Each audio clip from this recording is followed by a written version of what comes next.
How about you clickety-click that subscribe button for me? I would really appreciate that. Billy Bob Space Trucker Chapter Vinct 6. Note from the author. Going to get this one out right away. The Greslins are aquatic fish people. Groups of fish are schools. Leader of a school, principal. And who's in charge of a bunch of principals? Anyway, here's the newest chapter, Chapter Vinct 6. Grand Superintendent Maunder stood on the bridge of the Greslin Dreadnought Council's Pride. Water was too heavy and too unwieldy for them to fill a ship with it, despite being an aquatic species. But they had massive pools spread throughout the ship for downtime and getting out of their exosuits. For this reason, they'd always built strong ships, and since they were the Council's main police force, it made sense they'd have the bulk of the main fleet.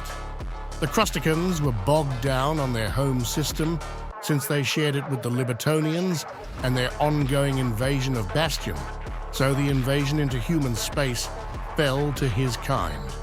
The humans had just sent a large fleet into the Libertonian territory, and from what they could tell, that meant most of their fleet was on the offensive, or rather, a forward defensive of someone else's territory. They'd soon learn the error of sparking a war with the Council. The fleet was on the edge of human space.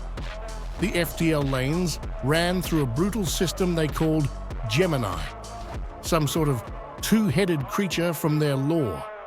The system itself had two stars spinning around one another, and he had no idea how they colonized a planet tossed between such extreme seasons, but they had no plans for a land invasion.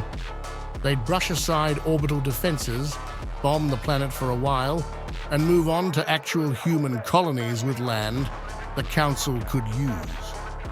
They were just one system out from Gemini in a dead system called TR-231. There were some dead planets and an asteroid belt, but the material resources were minimal enough to make mining operations not cost-effective.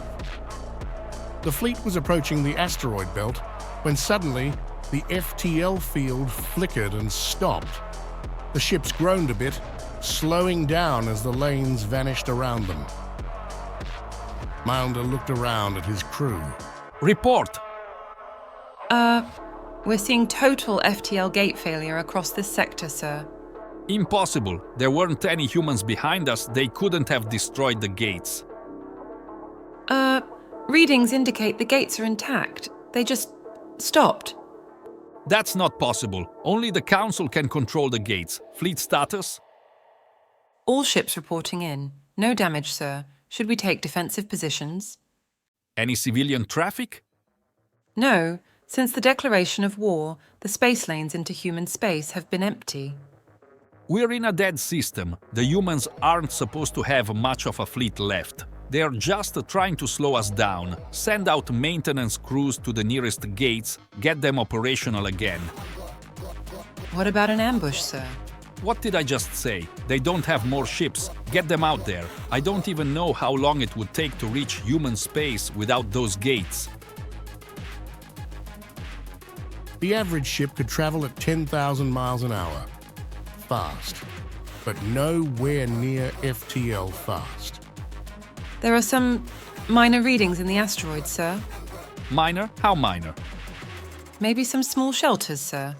No engines detected.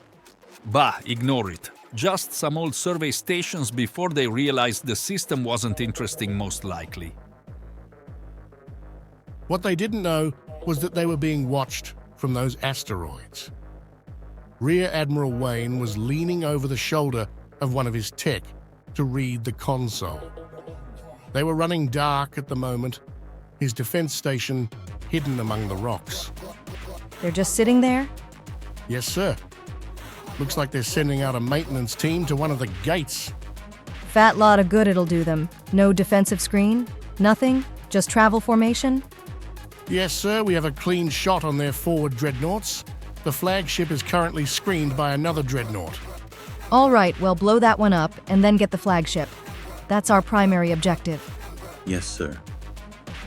The Lucifer's Hammer was the latest American military station. built in secret and towed to the asteroid field. It housed no less than 8 nuclear reactors, all of which went to powering the main gun. They hadn't figured out how to make a Death Star yet, but this wasn't bad. It could fire a chunk of special alloy 20 feet in diameter at 10,000 miles a second. That was about 5% of the speed of light, which was more impressive than it sounded, especially when you see that it's 10,000 miles every single second. It was the largest, most powerful gun America had ever made. And they were already trying to make something bigger and more powerful. Since the greater galaxy had the ability to move ships around through FTL gates for centuries, and they fought around important junctions while seeking to protect infrastructure and colonies, they had no desire to develop any such weapon. If they missed a shot, the possible collateral damage was beyond compare. But humans, and especially Americans, fought on their own rules. With their ability to sabotage the gates and their ability to live out in empty stretches of space, they had the perfect opportunity. Back on the flagship, Grand Principal Maunder was grumbling and cursing as he paced back and forth on the bridge. The ships had reported in and were holding position. The dreadnought Thyron's Fury, just ahead of them, was holding position. The principal in charge was a veteran, and the ship itself was top of the line, though not as good as the flagship. It had armor 3 feet thick at its strongest, a crew complement of 15,000, including soldiers. Some of the strongest guns in the galaxy, and had been tested in battle 23 times. Sir, I'm detecting a sudden energy build-up in the asteroids. Is it an engine? I don't know. I'm not detecting an engine signature, but I'm seeing an energy spike on par with our entire flagship and 2 other dreadnoughts. Something in the field blinked, and suddenly the Thyron's Fury was splitting apart. What happened? The Grand Principal exclaimed. What just happened? Their rector is going critical, sir. They watched in horror as the dreadnought began to rupture and split, chunks of it exploding as the ship died. The oxygen was vented out immediately, and since they hadn't been at battle stations, none of the bulkheads had been in place before they were hit. The pieces of metal began to drift away from the center where the reactor had exploded, smaller systems rupturing as energy cells went critical. Bodies floating in space. The water from their relaxation pools freezing and splintering in the vacuum. Sir? Hard evasive maneuvers. Start firing into the asteroid field. We don't have a lock on any coordinates, sir. Just open fire. Any rock, all of them. Start shooting back. The ships started to spin their engines back up, moving in a hurry now. Look at that. Isn't it cute? They're trying to take evasive maneuvers. Rear Admiral Wayne said as he watched the enemy fleet finally start to move. They had to wait to the gun, to charge back up before they could fire again. But there wasn't a chance in hell the dreadnought could avoid a bullet traveling at 10,000 miles a second. The fire from the fleet began to slam into the asteroids. It was mostly energy bolts and a few missiles, plus much larger versions of what they called matter slammers. The rocks before them started to shudder and split under the fire, but they weren't focused. They were just cracking open the first layer of rocks they could aim at. The humans were beyond that, waiting for the right moment. A few squadrons of fighter bombers were holding back until they had the signal to attack. Wayne knew they were severely outnumbered, even if the platform could wipe out their dreadnoughts in a single shot. Once the Xenos figured out their location, it was only a matter of time before they'd be destroyed. But the point wasn't to survive. It was to kick them in the nuts as hard as possible. He didn't really have time to give everyone a big speech, especially since the battle had already started. So instead, he just gave everyone the green. Railguns began to spit superheated metal at the Xenos. The fighter bombers started to pour out of the rocks and swarm over the closest capital ships. Special Space Marine boarding craft launched from the rocks, slamming into the smaller Xenos ships. The battle had truly begun as the Xenos tried to get into a better formation, while the humans shot at them from defensive platforms on the rocks. The Lucifer's hammer might be destroyed soon, but they hadn't found their position yet, so they took aim as the capacitors were finally ready. Wayne opened a channel to all the humans in the area. Well, I'm about to blow up their nicest ship, boys. When we all get to hell, you have direct orders to start taking over. We've already stolen the Devil's hammer. We might as well start taking his land, too. She grinned as she looked out at the Xeno fleet. Their flagship was dead to rights. The Council's largest, most powerful ship. They'd bragged it could take a broadside from any dreadnought ever made and shrug it off. Well, that might be true. But the humans hadn't made a dreadnought. Oh, and while you sorry shits are taking over hell, start making a statue dedicated to the fine American who started a war with the rest of the galaxy. She pushed the button to fire as he said, This one's for you. Billy Bob Space Trucker. 365 degrees, burning down the house. Billy Bob was drumming as hard as he could on the invisible drums in front of him as Emily shook her head. Why is he burning down the house again? Is it diseased or something? And couldn't they just clean it? Emily, you should know this by now. Most human music is not literal. It's full of metaphors and analogies and bullshit. We're generally just singing about fucking or getting fucked up. And then some sports songs and war songs for good measure.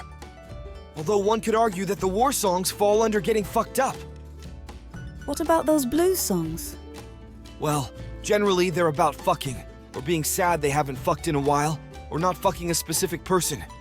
Occasionally they're sad about other things. I mean, I was just using some generalizations. But there are a lot of songs about metaphors focused on the themes I mentioned. There are, of course, literal songs, but they aren't very common.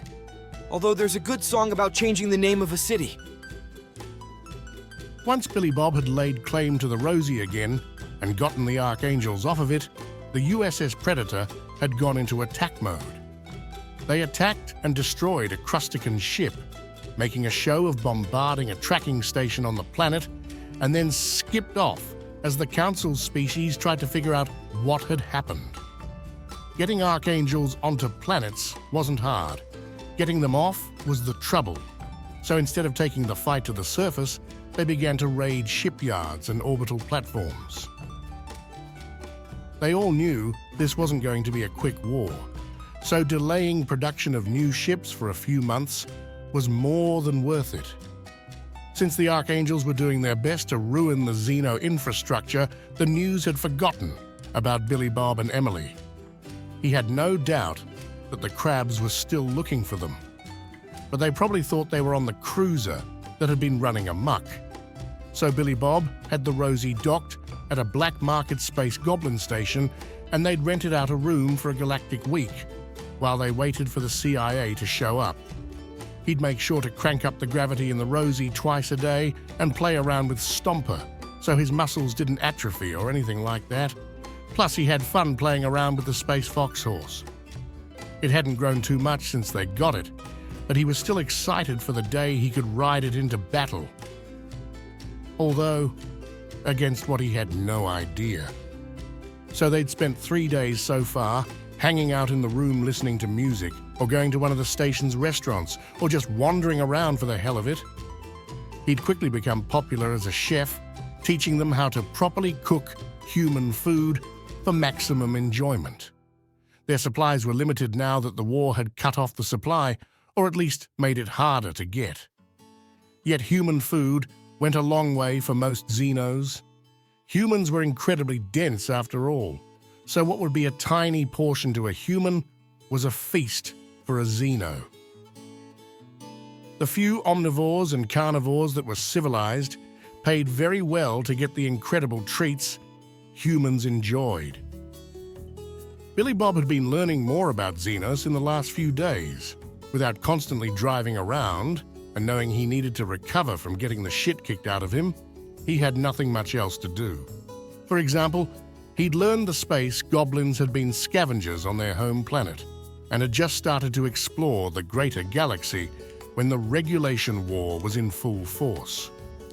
As such, they were the only non-council species allowed to trade in uninhabited sectors that were within council space. It had been a quick fix to allow them to start trading while the fate of the galactic government was being decided. The council founders had figured they'd join up once the war was over. But instead, the goblins had figured if the founders settled political disputes that way, they'd just remain neutral. And too many member species had started setting up trade with them for it to make sense, to shut them down. So for the last few hundred years, they'd been living in a grey area of the law, founding stations outside of the directly regulated and monitored sectors of the council in order to trade freely. The council wasn't thrilled, but it served a purpose in letting carnivores and omnivores get meat while keeping the hands of the council clean. Aside from the crusticans, of course. But the law was different when you were the secret police. Also, he found out there were a ton of different ways species slept when they'd checked out the room and had to figure out what kind of bed to order. The space goblins, for example, slept in these padded chambers in groups. The Borks would sleep more or less sitting up so their horns didn't gouge anything, but arranged in a circle so they could keep their eyes on everyone else. The space ants the goblins used as guards had to sleep in complete darkness with something covering them and joined by no less than 2 and no greater than 4 other space ants. Apparently humans had incredibly simple sleeping needs compared to most of the galaxy. Same with the Libertonians. He did discover that their beds weren't flat like humans, but they had a sort of padded bowl, so when they slept in it, their wings could fit better and extend around their shoulders like a cloak. He'd been trying to keep a mental list of eagle things and raptor things when dealing with her. The appearance he just considered a tie. The pointed beak was more like a dinosaur. Same with the talons and claws and stuff, but wings and mostly feathers. Bird. The sleeping thing was totally a nest, so bird. But she shredded and ate meat like eagles also ate meat. It was confusing. She finally took off the survival suit on the second day to get it mended and cleaned, which was when he discovered what her downy coloring was besides her white hair. Feathers. Head feathers? Shit. Billy Bob was struggling to figure out the terms in his head still. Either way, her head was white, and that ran down to around her shoulders before it turned black. And then she had blood red just along her forearms. She changed into what he could only describe as a loose gray vest with 70s bell-bottoms with Birkenstocks. She explained that their claws cut up many surfaces, so they wore special shoes to prevent that. At least she didn't wear socks. He never would have forgiven her. Although the older he got, the more comfy socks and Birkenstocks sounded. With the bell-bottoms, he didn't see what the coloring on her legs was like. He'd been avoiding any discussion about her anatomy like the plague, however, since he had no idea how to approach it. Her chest was sort of arranged like he figured fit for a female. But she had a tuft of feathers around where he expected cleavage to start, so what was beneath the vest was still a mystery. Was she even a mammal? She wasn't cold-blooded, he knew. Without the cloak of the suit to hide under, he also discovered she had a small tail. Fin? Was it just called a tail on a bird? Raptor. Fuck, he was confused. When she caught him looking, she'd mentioned it was for stabilization, and he'd quickly changed the subject. He knew that she liked him. Aside from trying to cut his throat that one time, she did like to rest against him while they listened to music. That, and he caught her staring at him when she was awake during his own sleep cycle. He did like her bright purplish pink eyes, though. That was cool. Sometimes she'd lean against him while they waited for food. She'd even go so far as to rub her cheek to his in public. But she mentioned it was strange for her to have to bend down to do so, which made him even more aware of the strange sensation that she was taller than him. Billy Bob just didn't know what to do. He wasn't a diplomat. He'd never really considered paying attention to Xenos in this sort of way until everyone told him he damn well better. Whenever he did hear something about her species and affection, it always sounded like a surefire way to get torn to shreds for a human. He was much stronger than her, but his skin wasn't exactly protected from being torn to shreds by super sharp Space Eagle Raptor talons. Did he dare even approach the topic? He'd been all but told that his country demanded it of him for the war effort. That was a whole mess of pressure he had never, ever expected to have applied to him. Maybe he should look up more about Libertonians?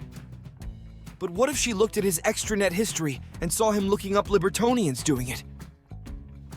If it weren't for all the alcohol he'd been drinking, he was confident he'd be super stressed out. He was trying to explain to her some of the enigma that was the talking heads when they both were startled by the sound of the room's comm screen beeping at them. He quickly turned the music off and turned it on. Yes? He was looking at a rather attractive woman with blonde hair and emerald eyes in some sort of sparkling green dress that matched her eyes. She smiled at him, flashing her white teeth. Colonel Billy Bob. Never expected to hear that, but yes. Who are you? Who else is looking for you this far into council space on a black market station while you shack up with a space bird? Eagle Raptor. The woman looked confused for a second as he shook his head. Never mind. Right, you're the CIA. Of course. Well, what do we do from here? Some sort of secret meeting? We're in what can be considered friendly territory. Just meet me in the bar downstairs. I'd like to get a drink with you and talk things over. She smiled again as the feed went dead. He turned and then jerked in surprise as he found Emily standing literally right behind him. Bwah! Who was that? You heard the call. That's the girl from the human intelligence outfit. Why was she dressed like that? It's a dress? Human women wear them to look attractive? Had he missed something? The trucker was confused. She turned as she moved towards the exit. She had gotten her survival suit and cloak back, but hadn't put them on yet. She was still in that oddly retro outfit. Let us go speak with her so I can set the record straight. What? Billy Bob was lost. If there was such a thing as a translator to translate female to him, then he'd gladly pay at least one of the 10 billion credits he was going to get for it. He followed after her, grabbing a jacket on his way out so he didn't look quite so redneckish in his usual plaid shirt. But as he went to grab his jacket, he saw Emily's gloves had been dropped to the floor. That meant she was going out with her talons bared. He didn't understand why, so he quickly pulled the jacket on and moved to catch up with her. She was walking very briskly as she was already down the stairs in the hotel's bar when he found her. Then he saw the human woman with that sparkling bright green dress. She saw him and started to walk forward with a smile, one leg visible up to mid-thigh through a slit in her dress. She extended her hand. Billy Bob. But before he could approach, Emily stepped between them. He was even more confused than earlier when he saw her wings spread out wide, as if she was taking up as much space as possible.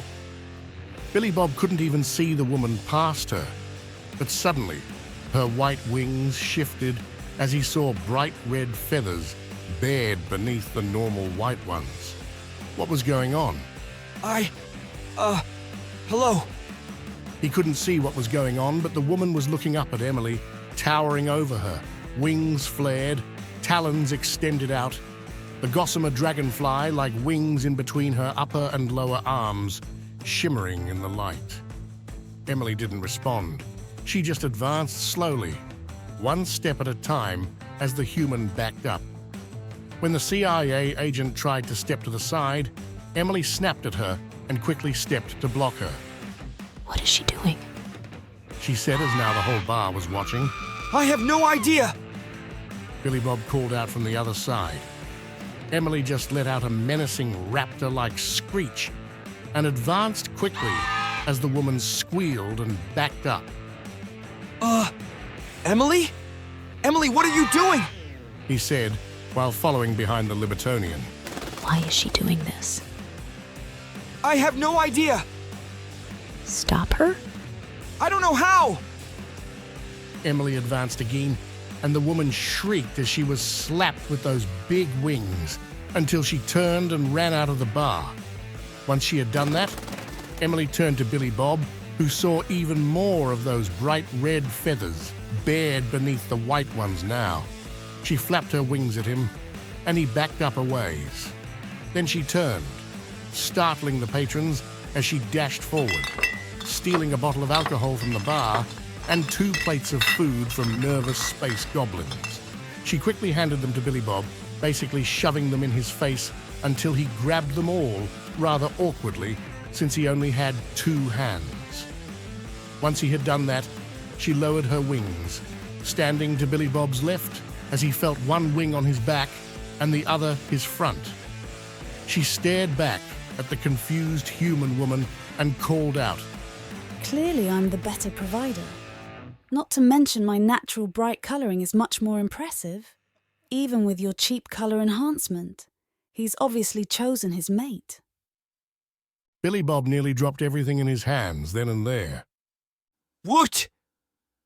Was all he could gasp out. And so ends another chapter in the adventures of Billy Bob's Space Trucker. Loony author is loony. Loony note, edits, all over. I'm such a damn American that when I first looked at my phone at work and saw the speed of light being about 300 million m per s, my first instinct? Oh, miles a second, and I never double-checked.